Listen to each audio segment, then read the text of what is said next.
रात में उनको लॉकअप में न रख के और उनको ये कहा गया कि आपको हम पुलिस स्टेशन तुगलक रोड भेज रहे हैं।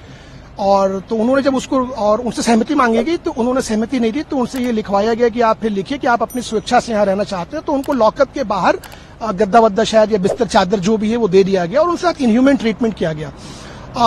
उसके बाद ये था कि जब चूंकि कस्टडी ईडी को दी गई है तो पुलिस स्टेशन तुगलक रोड जाने कोई तुक नहीं बनता।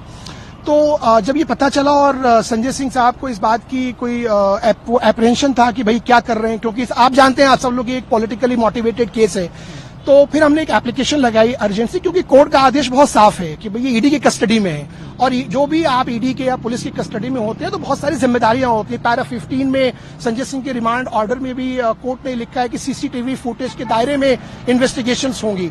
तो ये सब चीजों को कुछ वो खेल वेल हो रहा होगा, जो भी होगा, तो हमने एप्लीकेशन लगाई आज कि ये नहीं कर सकते, एक कंटेम्प्ट है कोर्ट के ऑर्डर का। हमने मॉर्निंग में फाइल की, उसको मेंशन किया, फिर जज साहब ने उस पर एक्सेप्ट की मेंशनिंग और उससे ईडी से रिप्लाई मंगाया और अभी बहस हुई। आप लोग कोर्ट में बहस में थे और काफी देर बहस हुई और कोर्ट ने हमारी सबमिशंस को माना और उन्होंने फिर अंडरटेकिंग दी और अंडरटेकिंग दी कोर्ट में कि हम उनको कहीं भी शिफ्ट नहीं करेंगे। तो हमने यही कहा कि साहब ईडी है तो ये मतलब नहीं कि वो कोर्ट के आदेशों की भी अवहेलना करना शुरू कर दे। देश में कानून का राज है, जो कोर्ट का ऑर्डर है वो एक न्यायिक प्रक्रिया, उस हिसाब से चीजें चलनी चाहिए।